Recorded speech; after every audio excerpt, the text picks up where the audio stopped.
Hey y'all, it's me, Z. I'm the Director of Youth Outreach for the Future Perfect Project, and you are here with us for FPP Live on Monday nights. Here we go. I'm gonna put this in the... Hey Catalina. Good to see you.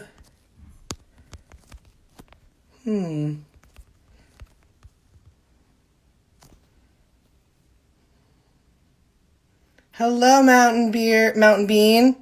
Nice to see you.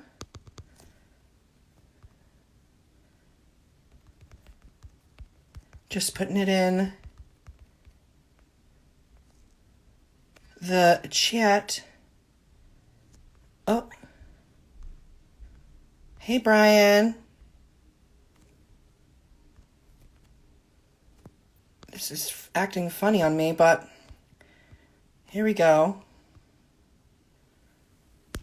Hey, y'all. Again, it's me, Z. I'm the Director of Youth Outreach for the Future Perfect Project.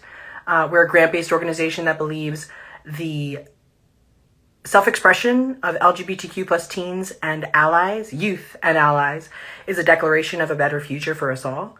And tonight, I am so grateful and excited to be interviewing the amazing, talented advocate and actor, Robin de Jesus. It's an exciting evening. I'm gonna try and pin that in the chat. Oh, Robin is here. Exciting. Oh, Robin's here, everyone.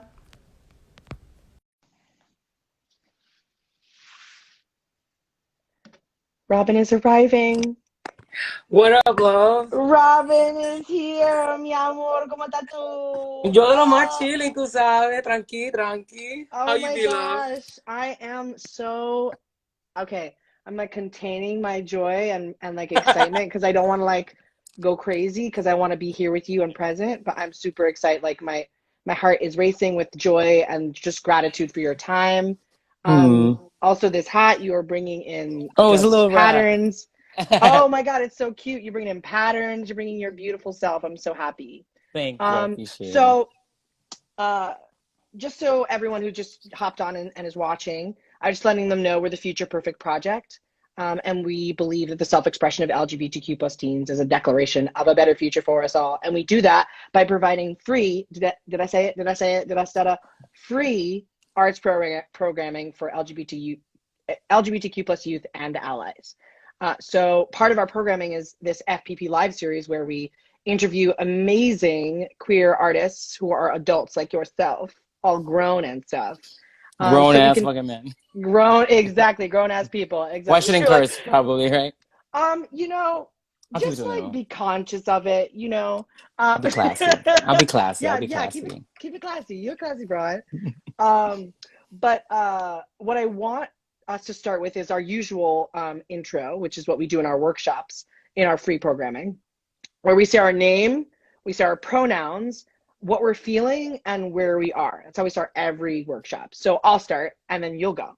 hmm My name is Z, and they are feeling phantasmic in Roselle Park, New Jersey. hmm What up, y'all? It's Robin de Jesus here. I go by he, him, and I am feeling wonderful, fierce, blessed, excited to exist in all the magic of the world despite all the craziness that's happening. And I find myself in Wilton, Connecticut, where there are Puerto Ooh, Ricans, but no there one are Puerto knows Rican. that. They do. Did you see? I was repping for you today. Oh my God. Wait, what is it? I can't read It with my says oh, glasses. it's backwards. It says Puerto Rico. Oh, yes. Yes, Yes.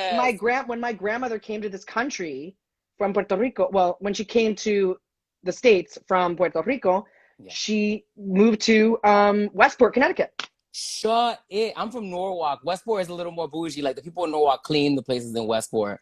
But we've I but we're gentrified now, so not even that, really. Okay, there you go. Okay. I just remember her telling me she like slept in a bed with two cousins. Like Mm. that was that immigrant life. Yep. And so you are a very proud queer LGBTQ Latino. I'm wondering if you can talk to me a little bit about how the two intersect, your identity as a Latinx person and as a queer person. Well, it's interesting because I was sort of just like thinking on the word queer and the etymology of it all today and prepping myself for this. And it's interesting because it is like, put it this way. I define myself as a gay Latino growing up, and there was something about that that felt very other within the gay community. So I always, it wasn't a competition, but I always felt Latino first and then gay, because even with like the social acceptance issues in the Latinx community, it's like it still was home and it was what I knew the most. It's an identity that I labeled from a very young age, so it had more roots to it. Mm. Um, and then being gay and feeling other was just like, I don't know, it still felt so dominated by white gayness. And then Mm-hmm. like sort of getting older and discovering my queerness, it feels so much more open and inclusive and like I don't know how to separate being queer and questioning morality in every way. You know, it's like part of being queer to me is that intellectual stimulation of always asking yourself big questions, having occasional existential crises, you know? Uh, Yes, yeah. Something we talk to our youth a lot about is like you don't have to like queerness is not necessarily sexuality, right? That like mhm. the two intersect in many ways, but there are a lot of people who identify as heterosexual who also identify as queer people. It's just like living outside the norm. Um, so Yeah. I'm wondering how you feel you live outside the norm in that respect in regard to queerness. Mm. Like I what's mean, that experience like? I've always felt sort of radical without knowing why. Like even this sounds so crazy. Like I remember being a kid and I was obsessed with Helen Keller. And so like I had a lot of I had a lot of ear infections as a kid, and my dad was really hard of hearing. So, you know, there was always a fear of me losing my hearing at some point because of all the surgeries. I'm goody. It's all good. It was just tubes, y'all. But when I became obsessed with her, I thought, well, I mean, your hearing might be already be shot. So like, let's see what it's like to close my eyes and walk around and like be blind. And it was just like so bizarre. I was like 7, 8, and I was obsessed with her biography. And so I'd walk around the house with my eyes shut. And I'm realizing now that this sounds like problematic, but it was like, you know, that childhood curiosity to be like, what Mm-hmm. would it be like to be her? And sort of I think also an exercise in like empathy, I guess. But I remember my mom would look at me as I'd walk down the stairs proud of myself because I didn't have to open my eyes, and she'd look at me and lovingly go, "You're such a little weirdo." Yeah, I And I love think that. that and I think that the love behind that saying, just like I embrace queerness because I love being that little weirdo. It's not a negative phrase to me. It's being comfortable in, and maybe not needing to define things. And Mm-hmm. maybe like one of the things I love about queerness is like it's a label, but part of the branding of the label is to say fuck you to all labels also. Mm-hmm. Mm-hmm. You That know? like yeah, that beautiful thing that the I find is so present in Gen Z with the, especially like the young people that we speak to so much now. It's like there is just there's like no boundaries to queerness. It's like it's ever expansive and ever inclusive. Um, Mm-hmm. and I'm wondering like what spaces do you feel, especially as an actor in theater and film, uh, like what do you like? Do you feel like the arts? In what way do you feel that the arts is inclusive for queer people? If you do you feel like there are issues with queerness in and acceptance and inclusion in the arts? Like, go get real with me. I mean, I just feel like I feel like the arts is like the equivalent of like a moderate Democrat. Like, do you know what I'm saying? Like, theater's inclusive. We write plays with like gay folks, queer folks, and like non-gender conforming. Like we include everyone, but like I don't know how much we actually like really engage with those communities and really include them. And like even in casting, it's like we'll cast trans people in trans roles not because we're being proactive, but because we're being reactive to the call out that's going to happen.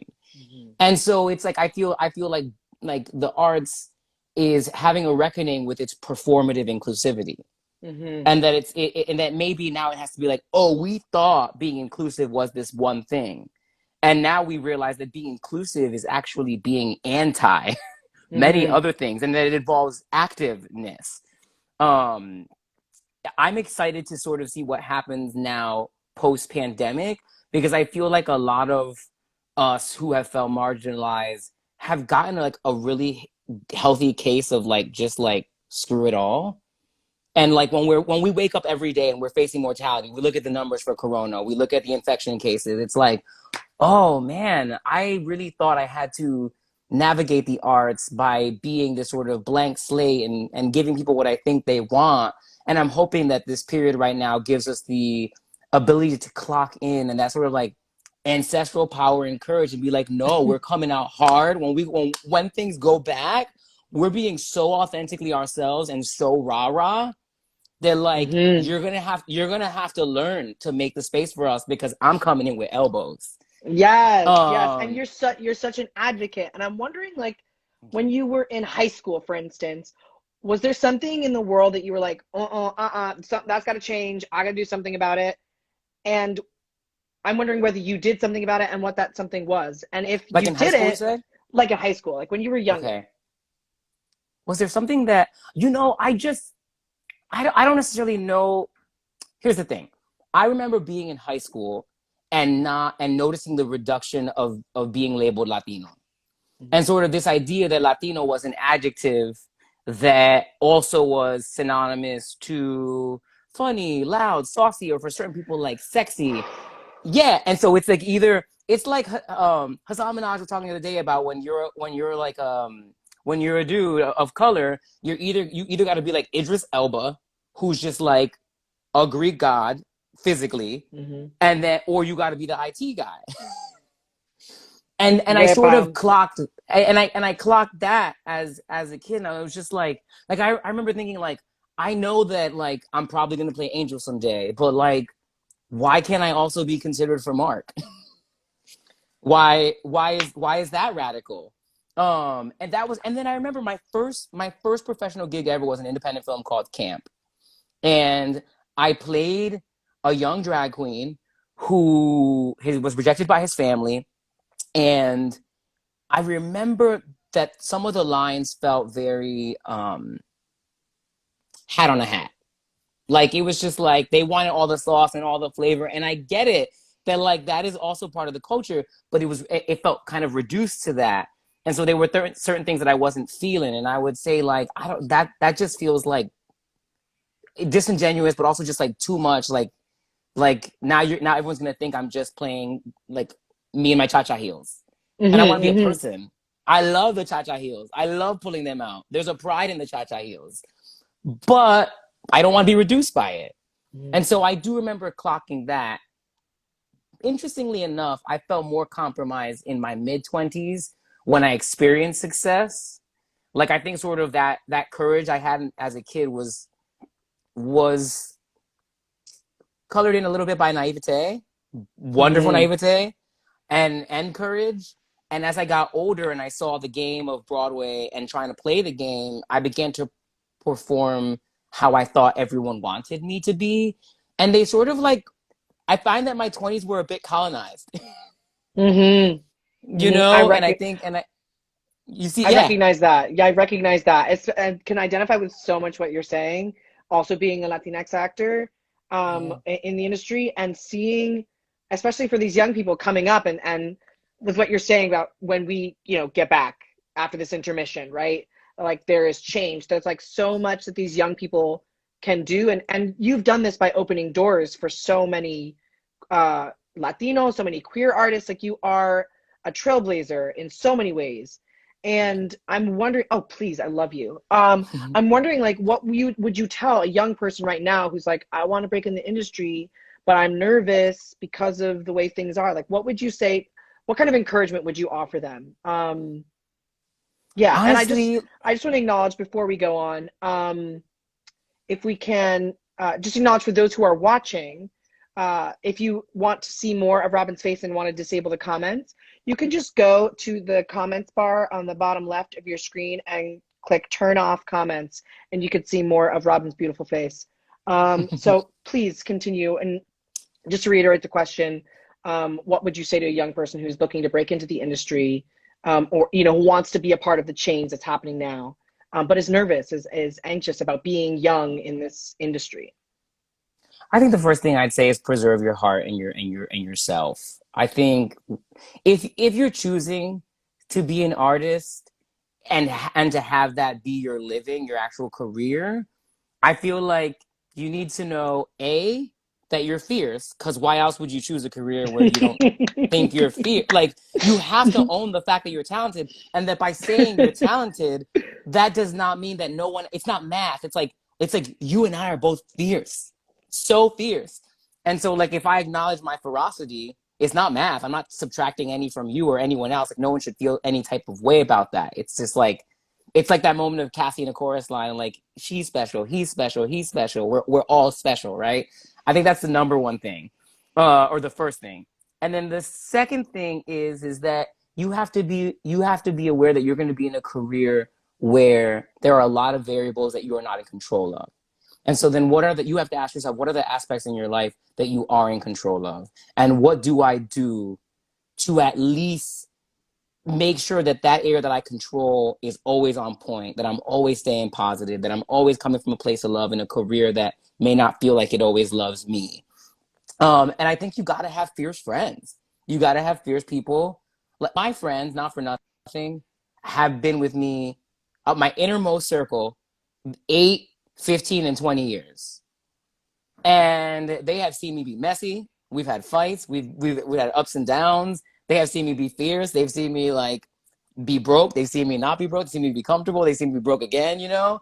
And there's something to those people who have been through it with me for so long, that I know that no matter what I'm going through, if I go to them to help me, they're always coming from a place of love. And I think sometimes who we surround ourselves with in this career can really affect the route that we go in, for like multiple reasons.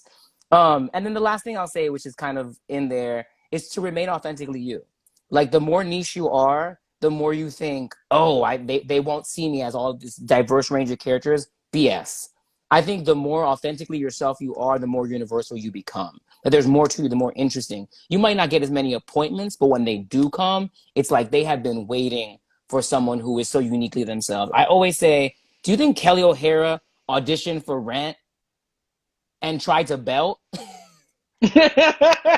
Like, either she didn't go in for it, or she was like, you know what, I'm not going to book this gig, but I'm going to go in and sing a fierce Joni Mitchell song and do my version of what this thing is. Ooh, yes, yes. You feel me? Authenticity. I feel you on the authenticity. We talk about this so much in our workshops about like being like finding your voice and figuring out what it is you have to say and why you have to say it. And in terms of community, that's why we are the Future Perfect Project. We create these safe space, these workshops for free, where young people can come in and find a community. And if those of you who are just joining us want to find out more about the Future Perfect Project, you can follow us on Instagram. You can find our website at thefutureperfectproject.com. And you can contact us at, guess this is going to be crazy how you contact us, contact at thefutureperfectproject.com. I know, it's that real. I also wanted to bring up a sort of sidebar to the wonderful acknowledgement of community. Our co-founder, Celeste Lacine, who's also the co-founder of the Trevor Project, originated or played your role that you played in Boys in the Band off Broadway. Was it the immersive production? The new audience one? I'm not certain of those details.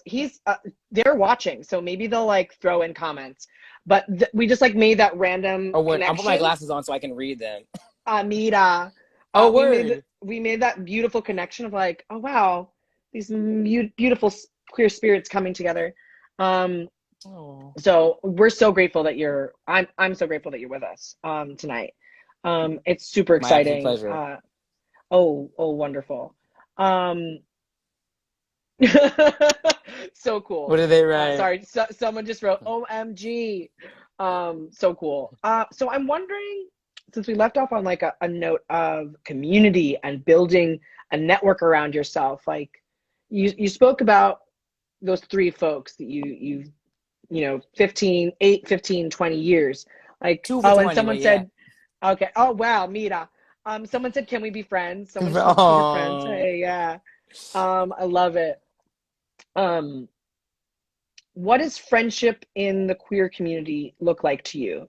Because you've spoken a little bit about, and and I could relate to this of like white queerness being something very different than inclusive Yeah, like queerness, right? BIPOC, yeah. That there's like there have been at times divides in the two. So I'm wondering like what do you think we can do to create more inclusive friendships and relationships and bonds in the queer community? What can we do as a queer community to have more inclusive friendships across the board? Is that that's the question? Sorry, it froze for a second. Yeah, yeah, no worries. Yeah, I saw Yeah, that freeze a little bit. I mean, I feel like it honestly just comes down to being authentically you. Like I feel like we're all well. There's this weird thing. There are people I feel like who go through life performing, and there are people who just go through life being real and wanting and loving that real connection, right? So like I know my best friend Dominic Olone, get into him. He's fierce, actor, writer, activist, and like I just never have to perform with him. Like I'm so relaxed when I'm with him, and I feel like that's one of the things that we love about another. Granted, he is another Latine gay man, and so we have that in common. But I know, like, I started working with my trainer a couple years ago, and I had never been surrounded by so many straight men. It like not since high school at least, and I remember walking into the gym the first couple times and feeling like a little bit like I don't know, just like small, honestly, and emasculated. And and after a while, like I love those dudes now. Because I got to a point where I was just like being me. And I Mm-hmm. felt like that sort of broke the ice because whether you intend to or not, when you're performing socially, when you're pretending to be something else or diminishing your light, sort of what ends up happening is there's like an anxious energy under that. There's like which can often be like it can come across as negative or closed off or needy and desperate. And so there's like even if someone doesn't know what word to define whatever that like weirdness is and you're performing socially, they know something's up. And they don't know if it's about them or it's about you or what, but it just is like for lack of a better word unattractive. Mm-hmm. And so Whereas it when you're just you, yes. like yeah you run the risk of not being liked but like como mierda like whatever like Yeah.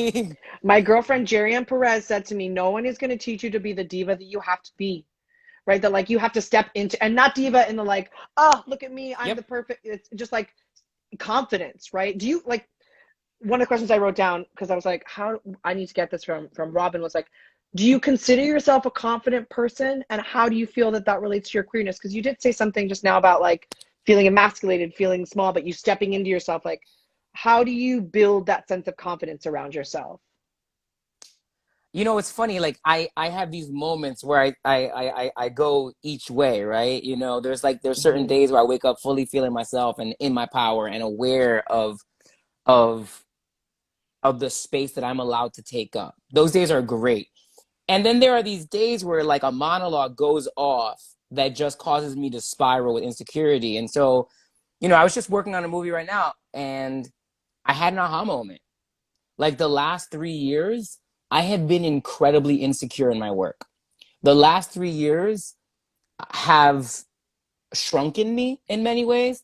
That's not to say that my work wasn't fierce. It actually was, surprisingly enough, but Mm-hmm. or not surprisingly enough, because I think sometimes I'm going through my monologue, but the ancestors will shine through and project the divinity that needs to be seen, right? Mm-hmm. Um, but the monologue internally for Robin was rough, and I was really mean to myself. And I remember working with Joe Mantello on the boys in the band. Like he was like, I just need you to be big. And part of the reason that I was feeling insecure was because I was working with all these huge stars, and like Ryan Murphy was walking in the room with all his ferocity, his fur coats, and his sweatpants underwoods. And I'm like, I want that life right there. That's what I want. I want to be like Ryan Murphy. And so there was a lot of insecurity that stayed with me even while I was shooting Tick Tick Boom recently. And I had this moment one day. It was the day that they announced Biden won the election. Mm-hmm. And I was shooting a scene that was originally going to be shot one way and it had to be changed because of COVID. Yeah. And yeah, and I was really anxious because I had been rehearsing that scene for 10 months and it was never that way. And I got a little like passionate. And in that passion, I started a negative monologue of insecurity and like, I don't know how to act. I don't know how to do this. And that person's not looking at me because they don't like me and like yada, yada. And I was still going through it. And I was like, really at this age, at 36, after all we've done, we're still here. And I got really frustrated and I noticed something. And without going too deep, I was like, oh, I made that up. I made that up. I created this whole story that these people were against me, that they don't want to help me, that I suck. And I go to my trailer and Van Jones is sobbing crying on CNN. And he's sobbing crying because he's happy Biden won, but the fact that it was so close is so hurtful because what that means to us. And I looked at the TV and I said, now that matters. Now, so you're in a position of privilege where your parents, my father who was shoeless, my aunts who literally can't read and like grow up in casa de sin. And I am now number 2 on the call sheet for a major movie. And I had the audacity to whine and create drama. And it was such a real aha moment. And it was Van Jones. And I had a moment where I saw choices. I saw that when that monologue of insecurity comes in, I either have the choice where I acknowledge it and engage with it, or I can engage and go, hey, not now, boo-boo, we're working on something. And I flip it with something that's like full of gratitude and positivity. Gratitude is always number 1. And like, that's sort of what I do. That's my practice in stepping into my power. On the days where it just happens organically, I love when that aligns. Because you feel really good. And those are the days where I do my best work, I find. Well, the Boricua ancestors just like have arrived in this moment and they're with us and I feel them like emanating the spirits. I just like, there's so much, you're just so generous of spirit and it's just refreshing and wonderful. And I'm so glad that our young people get to experience that this evening. And yes, one of our media producers and co-facilitators just commented in the chat. She said, not now, boo-boo. Not now, boo-boo. Not now, boo-boo. Also, So side true. note, please, if you can, please read Big Magic, Living a Creative Life Through Fear by Elizabeth Gilbert. Like the first, I would say 2/3 of it, you might be like, oh, I kind of know this, maybe not. But then the last third just like brings it home. And if you're going to choose to engage in your creativity that we all possess, then why not approach it from a place of like complete mental health? Yes. As opposed to engaging in the narrative that we've been fed for generations that says that if you're an artist, you're supposed to be mad and crazy. Like, pa fuera. We don't have time for that either. We have to be steadfast right now. We have to like, yes, there's some like crazy that comes into play sometimes, but I would rather label that passionate, and because crazy tends to make people think that they're allowed to act crazy and to act like buck and wild out, you know what I mean? And that doesn't serve the work as far as I'm concerned. Yes, yes. I love that you bring up the elements of mental health. We talk a lot about that with our young people. And I'm wondering, like, as we get to the end of our I don't want to stop. Yeah, we go. This is so wonderful. I'm wondering before we go, like, what is your favorite thing about being queer? Like, what's your favorite thing about being queer? The curiosity. Because to me, you have to question. You have to question all the structures that we've been fed our whole lives, all the systems. And the reason we got to queer was because we rejected those norms, right? And so that ability to say, my work never stops. Like, I'm trying to be like Jane Fonda. I'm trying to be in my 80s, still evolving, still wanting to be better, still trying to contribute to people who don't look like me, but I know need more than me. And I feel like that's also going to be what sustains us, because we, unlike other societies that won't budge, that won't change, they get left behind eventually. Or they start wearing "Make America Great Again" hats. That's the other thing that they do. Mira. Whereas, like, Dios mío. Sí. but I feel like the thing that's beautiful about us is that we won't stop growing, because it's part of our makeup. Ooh, mercy. Mercy, I'm having one of those like spiritual experiences as they call them. Because you are just so kind and so Oh no. Can you hear me? Sorry, my Yeah, and mom I hear you. called and it came through. Whoopsie. Whoops. I was like, of course my mother would call me in the middle of this I was so conversation. worried that was gonna happen to me. No, I turned off my notifications, but it would be my Puerto Rican mother calling me. I think she might Yeah, be she here called to drop twice. off some toilet paper. Do you know what I mean? Moms Yeah, just yeah, don't yeah, interrupt yeah, like yeah. I got that. it. I as we're coming to the end, I just want to again acknowledge your like the specificity of your stories, of your experience, and how grateful I am that you took time to speak to me, to these young people. It says a lot about your integrity, a lot about your ability as a wholehearted, fully well-rounded artist. Recognizing back to what you said about, Mhm. are we going to come back from this tumultuous time as a stronger people, as stronger artists, as more steadfast artists, and it's Sustainable. so sustainable. And you're an example of that. And I'm so grateful for your time. For those of you who are watching or who are able to watch this evening, we are the Future Perfect Project, and we are with Robin De Jesus, three-time Tony Award nominee. I've been looking for a moment to bring it in, so there it is. You can also catch Robin in The Boys in the Band on Netflix, which is just like next level, but we'll have that conversation later. Um, and you can find all of our programming through our Instagram and by following us at The Future Perfect Project. And you can find our website, www.thefutureperfectproject.com. You can contact us at contact@thefutureperfectproject.com. We are very thefutureperfectproject.com. If you are a queer young person, you're looking for community, and you're looking to hear more stories like Robin's, please follow us on Instagram. We love you so much. There's so much love here in this space. And I think I dotted my I's and crossed my T's. Um, Well, there's just thank so you. much love.